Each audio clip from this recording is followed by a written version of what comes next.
నమస్తే, welcome to whistle. Dengue, దోమలు, malaria, corona ఇలా కొన్నిటిని మనం వ్యతిరేకిస్తే సరిపోదని సమూలంగా నిర్మూలించాలంటూ సనాతన ధర్మంపై గతంలో చేసిన వ్యాఖ్యల వ్యవహారంలో తమిళనాడు డిప్యూటీ సీఎం ఉదయనిధి స్టాలిన్కు షాక్ తగిలింది. ఈ వ్యాఖ్యలపై దాఖలైన పిటిషన్పై విచారణ జరిపిన మద్రాసు హైకోర్టు ఇవి విద్వేష ప్రసంగాల్లో భాగమేనని తేల్చి చెప్పేసింది. ఈ మేరకు కీలక తీర్పు వెలువరించింది. 2023లో సనాతన ధర్మంపై ఉదయనిధి చేసిన వ్యాఖ్యలపై దేశవ్యాప్తంగా పలుచోట్ల అభ్యంతరాలు వ్యక్తమయ్యాయి. అలాగే కోర్టుల్లో పిటిషన్లు కూడా దాఖలయ్యాయి. ఇదే క్రమంలో మద్రాసు హైకోర్టు మదురై బెంచ్లోనూ దాఖలైన పిటిషన్లపై విచారణ జరిపిన న్యాయస్థానం వాటిని విద్వేష వ్యాఖ్యలుగా తేల్చింది.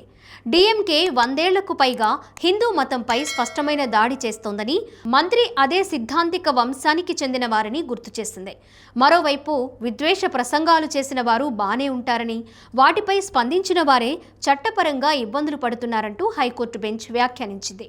కోర్టులు కూడా విద్వేష ప్రసంగాలపై స్పందించిన వారిని ప్రశ్నిస్తున్నాయి, కానీ వాటిని ప్రారంభించిన వ్యక్తులపై చట్టాన్ని అమలు చేయడం లేదని తెలిపింది. తమిళనాడులో మంత్రి చేసిన ద్వేషపూరిత ప్రసంగానికి సంబంధించి ఎటువంటి కేసు నమోదు కాలేదని హైకోర్టు గుర్తు చేసింది. ఉదయనిధి స్టాలిన్ ఉపయోగించిన పదాలు వాస్తవానికి ఏదో ఒక రూపంలో జాతి నిర్మూలనను సూచిస్తాయని, ద్వేషపూరిత ప్రసంగానికి సమానమని మద్రాస్ హైకోర్టు స్పష్టం చేసింది. సనాతన ఒజిప్పు అనే తమిళ పదబంధం స్పష్టంగా జాతి నిర్మూలన లేదా సంస్కృతి హత్య అని అర్థమని తెలిపింది.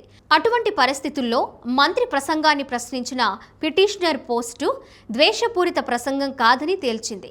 గతంలో తాను చేసిన వ్యాఖ్యలపై దేశవ్యాప్తంగా వివాదం చెలరేగడంతో ఉదయనిధి తన వ్యాఖ్యలను సమర్థించుకుంటూ తాను వాటికి కట్టుబడి ఉన్నట్లు తెలిపారు.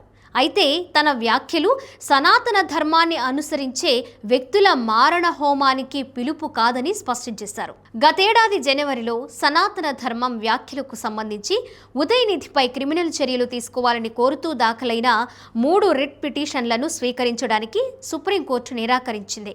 అయితే ఈ ఏడాది తమిళనాడు అసెంబ్లీ ఎన్నికలకు ముందు రాష్ట్రంలో రాజకీయ వాతావరణం వేడెక్కుతున్న తరుణంలో మద్రాస్ హైకోర్టు తీర్పు వెలువడింది.